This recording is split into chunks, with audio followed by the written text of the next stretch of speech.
আমরা গেটে যাবো, পরশে যাবো। কোন গেট? এই পরশে গেট, যে গেটে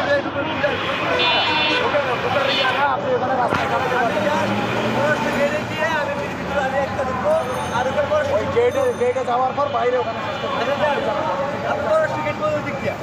ওই যে ওইটা এই যে এইটা এই যে আমি দেওয়ার দরকার নাই, আমি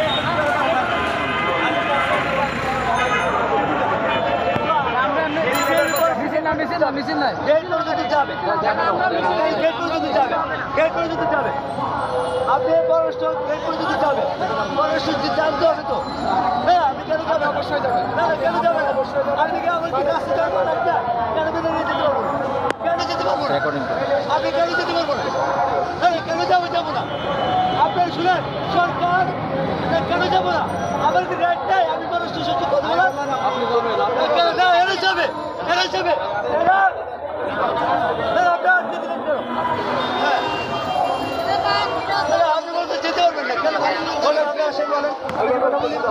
ঠিক আছে, আপনি আসেন, কথা বলুন। এরা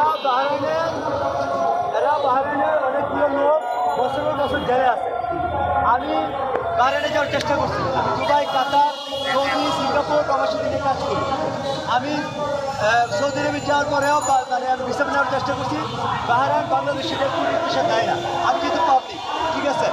এটা এখন কাজ হচ্ছে বাংলাদেশ সরকারের হাই কমিশন এমবিসি, এই প্রবাসী তাদের আত্মীয় স্বজন বা যারা বিদেশের শ্রমিকরা আছে তারা এমবিসিতে অনেক চেষ্টা করছে। বাহরাইন এমবিসি আমি নিজে যাওয়ার চেষ্টা করছি কিন্তু ভিসা পাই নাই। এই জন্য এখন পররাষ্ট্র সচিব, আমি সচিবালয়ের ভিতরে একটা ঢুকবো, সেই পররাষ্ট্র সচিবালয়ের যে যাবে আমি কে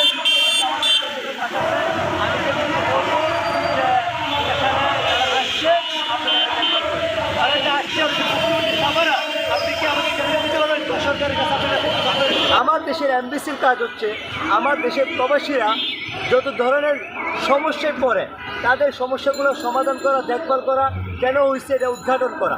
শ্রমিকদের লেবার সেক্রেটারি বা একটা উইং আছে, লেবার সেক্রেটারি, প্রত্যেকটাই হাই কমিশন এমবিসিতে লেবার সেক্রেটারি একজন একটা পদ আছে। এটা দ্বিতীয় শ্রম সচিব বলা হয়, লেবার সেক্রেটারি বা শ্রম সচিব, এটা উইং আছে। ওনার কাজ হচ্ছে ওটা দেখভাল করা কি, এবং হাই কমিশনেরও এটা দায়িত্ব আছে এমবেসি।